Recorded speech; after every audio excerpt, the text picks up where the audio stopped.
doing? How you guys doing? I'd like to start off by saying that I'd like to thank Big Kenny for messing up my name. It's Darkham Marshall. So write that down. But I'd like to thank everybody for coming out and supporting, the comics here. It's not an easy thing to come out here and do this. So you guys can give yourself a round of applause for that. With that said, I hate women. No, that's terrible. That's not true at all. I mean, I come out here, try to make you guys feel good about yourself for supporting a bunch of people who don't know what they're doing. And then turn around the next minute and say, women are the bane of my existence. And just, and then you guys laugh, so you guys are worse than I am. But I do hate those women who try to change their men when they get in a relationship with them. They try to change the way they act, and especially the way they dress. It is not that women don't know how to dress their men. It's just that they shouldn't dress the people that they're fucking. You're just too close to the situation. Sex for women is very emotional thing, and dressing is a very logical, strategical thing. Colors match, and then you go on about your day. And it's like a doctor who's trying to operate on their own kid. They could mess around and poke a hole in their lung, and then you have a woman who mess around and have you dressed in a canary yellow suit with orange gator boots, have you looking like Tweety Bird. And they make you feel good too, and they tell you, they come up to you like, baby, you look so good. You look like the Black Blair Underwood. And you go outside thinking, looking like that. So you go walking out to family dinner. And you think you're looking all hot and all stuff, and everybody's waving at you, and meanwhile they turn into each other. Why does Tony look like a big bag of Skittles? And you think about that the whole day. And I'm no exception. To be honest with you, when I was in college, there was a girl. I wanted to be in a relationship with. No, that's not true. I was trying to fuck her. That's what I was trying to do. That was it. That was the extent. She was a bitch. I don't want to be in a relationship with a bitch. It's a waste of my time. But we had a mutual friend, and I asked her, how can I be with her? I want to be, down with that. She looked at me, up and down, because I dress like a piece of shit. And she said, she likes pretty boys, so we gonna have to put some makeup on you. So she took me, she put some eyeliner on me, and I go over to her, I'm like, hey, how you doing? What's going on? She didn't notice anything, so she's like, okay, we'll try some blush. She put some blush on me, and I go over and I'm like, hey, it's nice weather out here, terrible pickup lines. But she didn't notice the blush either. Needless to say, by the end of the day, I look like fucking Ziggy Stardust. It still didn't get anything. It got nothing. By the end of it, I ran up like all my credit cards on MAC makeup, so. That's me being a man, because men, we're sick in the head. We're so messed up. We are the people that invented strip clubs. Now, when you think about strip clubs, they're the men's greatest dreams and worst nightmares at the exact same time. Because you have all these beautiful, gorgeous women, ass naked, literally falling from the ceiling, and you can't touch any of them, like at all. Even if you look at them a little bit crooked, the bouncer will come over and throw you outside. And you do not want to meet the bouncer, because his name is Peaches. And he just got out.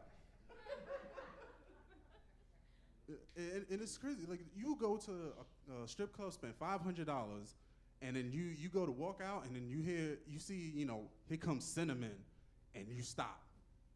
You run over to the bar, and you put another 20 down. I know I spent $500. I just need 20 more singles, because that's the woman of my dreams up there. And before this Kid Rock song is over, I need to pay her college fund. And you gladly do that, not even a second thought, and then you go home and you forget, you don't realize why your lights are off. And I really think what turns, young innocent boys into the sex crazed, depraved, willing to stick their dick in a hole in a wall at some gas station individuals that we become is really two things. And it happens at puberty. The first thing is finding out that cooties are bullshit. Once we find out that cooties are bullshit, then we realize that that girl that was always asking us to come over for those tea parties, you could be fingering her right now. Like right at this very moment. Because that's why she was asking, because she liked you, you dumbass. And that fucks our head up. Because from the rest of our life, from that moment, men lament every single woman that they didn't have sex with, that they had a chance to. Every single one.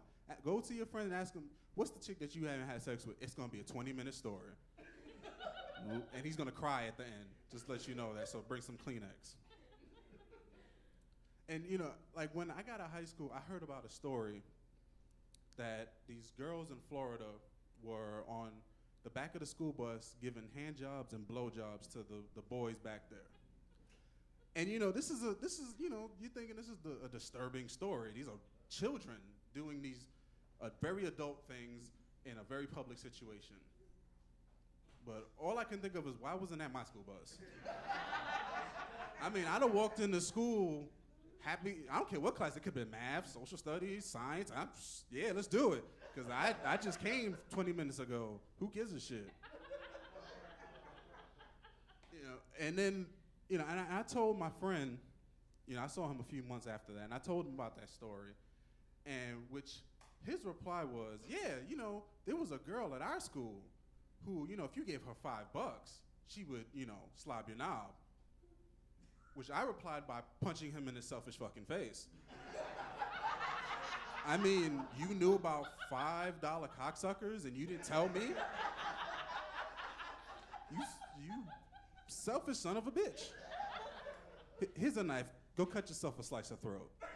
Kill yourself. I hated him from that. I hated him. But you know, we as a country are very sexually driven. Like anything with sex in it, we gotta have it. It's the best thing ever. You know, one of the most greatest songs that we've ever had that come out was the Thong Song. And I don't have to tell you what that song's about. If you need me to tell you, maybe you shouldn't be at a comedy club. Just saying. They have GED programs. Just saying. But, you know, Eye of the Tiger, Every Breath You Take, Endless Love, the motherfucking Thong Song. All these songs were #1 hits at one point. And it's not even really a good song.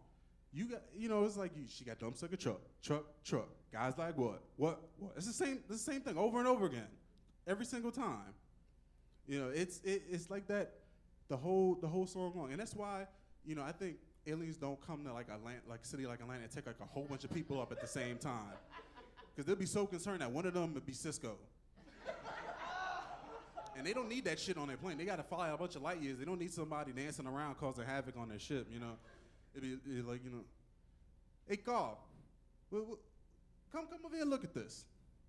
What do you want, Vladimir? I'm busy over here. The human seems to be gyrating and moving around about on the ship. Yes, I can see that. So what? He has the other humans doing it too. And? Well, I mean, shouldn't we stop him? Listen, I don't care what he does as long as he doesn't push no buttons. Meanwhile, what is up with that suit that you're wearing? What's wrong with my suit? It's some weird color. It's like yellow and you have orange space boots. What? My wife picked it out. I can tell. She said I look like the Black Blair Underwood. That doesn't make any sense. Yeah, I know. I hate women. Always remember to laugh. My name is D. Marshall.